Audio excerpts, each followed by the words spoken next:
aka SC block a lo long vek chu ei voin chu Arox automatic diesel test drive na kan nei anga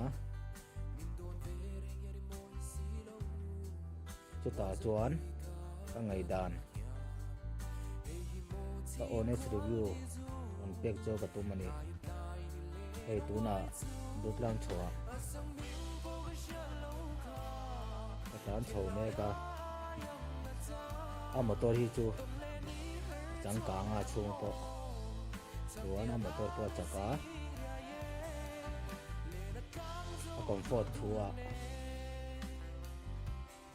Arox si chu alo comfort khop mai chuan a body roll po azia khop mai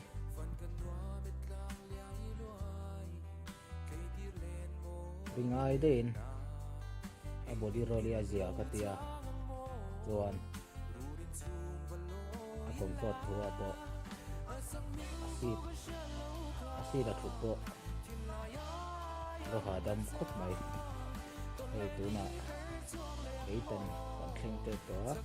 khwaya chepo ba voini ei inhungin ase indan amhunom turang berin ronti ka tumbok nen chuwangin like share and subscribe khachu